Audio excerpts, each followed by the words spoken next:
কারিগরি শিক্ষা বোর্ডের অধীনে দুইটা পদ, এই পরীক্ষা এবং রেলওয়ের পরীক্ষা ছিল একটা। এই দুইটা পরীক্ষার প্রশ্নপত্র ফাঁস, জালিয়াতি এই সংক্রান্ত তথ্যাদি যখন আবেদ আলী তার 164 অ্যারেস্ট হওয়ার পরে 164 এই তথ্যাদি দেন।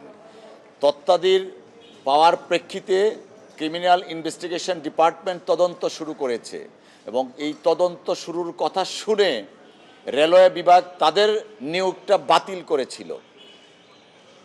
কিন্তু পার্টিকুলারলি এই শিক্ষা বোর্ডের অধীনের ওনারা নিয়োগ পরীক্ষা বাতিল তো দূরের কথা, তড়িঘড়ি করে ওনারা নিয়োগ প্রসেস শুরু করলেন এবং গত 23শে জানুয়ারি একটা সার্কুলার ইস্যু করলেন 29 তারিখের মধ্যেই তারা জয়েন করবেন।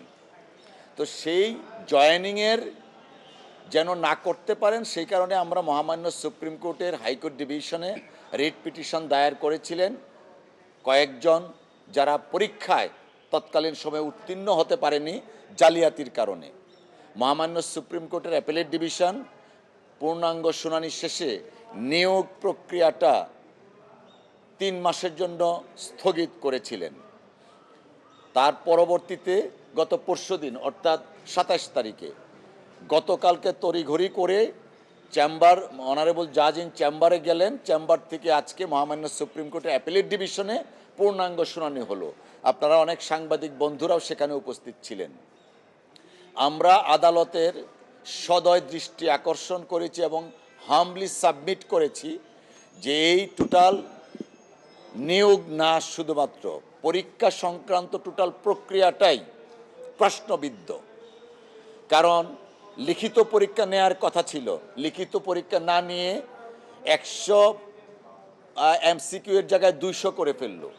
এবং আরও জেনে আশ্চর্য হবেন, সরকারি চাকরি নিয়োগের ক্ষেত্রে আগে পুলিশের রিপোর্ট আসতে হয়, ইনভেস্টিগেশন এবং স্বাস্থ্য পরীক্ষা হয়, তারপরে নিয়োগ। এই নিয়োগের ক্ষেত্রে সেটা ব্যতিক্রম ঘটানো হয়েছে। বলা হয়েছে তারা নিয়োগ পেয়েছেন বা নিয়োগ দেওয়া হয়েছে তাদেরকে, পরবর্তীতে পুলিশ ভেরিফিকেশন করা হবে এবং স্বাস্থ্য পরীক্ষা করা হবে এবং পরবর্তীতে কেউ যদি সেটাতে কামিয়াব হতে না পারে তাদের ব্যাপারে সিদ্ধান্ত নেওয়া হবে। তো এইটা আনহার্ড অফ। গত 15 বছর আমরা দেখেছি এই পুলিশ ভেরিফিকেশনের জন্য অনেক মেধাবী ছাত্ররা চাকরি থেকে বঞ্চিত হয়েছিলেন। আর এই আবেদ আলী সংক্রান্ত ঘটনাগুলো কিন্তু 2021 সন অর্থাৎ প্রিভিয়াস যে রেজিম তাদের ফসল হলো আজকে যারা নিয়োগ পেতে যাচ্ছেন। মহামান্য সুপ্রিম কোর্ট অ্যাপেলেট ডিভিশনে আমরা নথি দেখিয়েছি, আবেদ আলীর স্বীকারোক্তি বিভিন্ন পত্রপত্রিকা এসছে, সেগুলো আমরা দেখিয়েছি এবং এর মধ্যে 4 জন নিয়োগ পেয়েছেন যাদের ব্যাপারে আবেদ আলী 164-এ উল্লেখ করেছেন তাদের নাম এবং তাদের অ্যাকাউন্টে টাকা, এবং তাদের 4 জনের একজন তার যে প্রাথমিক সনদ অর্থাৎ বিএসসির সার্টিফিকেট পর্যন্ত বাতিল করা হয়েছে, তাকেও নিয়োগ দেওয়া হয়েছে এখানে। তো এই যে অসঙ্গতি বা এই অবস্থাটার প্রেক্ষিতে আজকে মহামান্য আদালত আমাদের উভয় পক্ষের রাষ্ট্রের সম্মানিত অ্যাটর্নি জেনারেল সাহেবের বক্তব্য শুনেছেন।